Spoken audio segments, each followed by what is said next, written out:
જય હિન્દ। સંસ્કારી નગરી વડોદરાને લાજવતી એક ઘટના સામે આવી છે। આજે ભારતીય જનતા પાર્ટી અને આરએસએસ ની ભગીની સંસ્થા એબીવીપી જે પોતાનાને વિદ્યાર્થીઓનું ઉત્થાન કરવાની કામગીરી કરતી બતાવતી સંસ્થા બતાવે છે, એને એમએસ યુનિવર્સિટીમાં એક પ્રાઇવેટ યુનિવર્સિટીના હોલમાં એક કાર્યક્રમ આયોજિત કર્યો।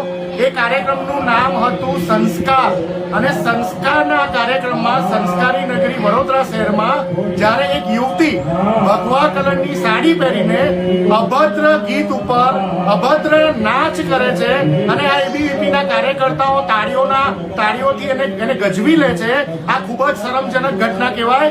ભારતીય રાષ્ટ્રીય કોંગ્રેસ આ ઘટનાને વખોડી કાઢે છે અને આ અમારા કાર્યકર્તાઓ જે અત્યારે જંગે મેદાનમાં છે એ ડોર ટુ ડોર જઈ રહ્યા છે અને જનતાને આ વિડીયો બતાવીને બતાવશે કે ભારતીય જનતા પાર્ટી, આરએસએસ અને એની ભગીની સંસ્થા એબીવીપી નો અસલી ચહેરો શું છે। આ લોકો માત્ર ને માત્ર ફેક હિન્દુઓ છે, ફેક હિન્દુત્વ વાળી પાર્ટી છે, હિન્દુત્વના નામે મતો માંગે છે, પણ હિન્દુત્વના સંસ્કાર શું હોય એ આ લોકોની સંસ્થાઓને ખબર નથી। હવે જનતા જાગૃત બને।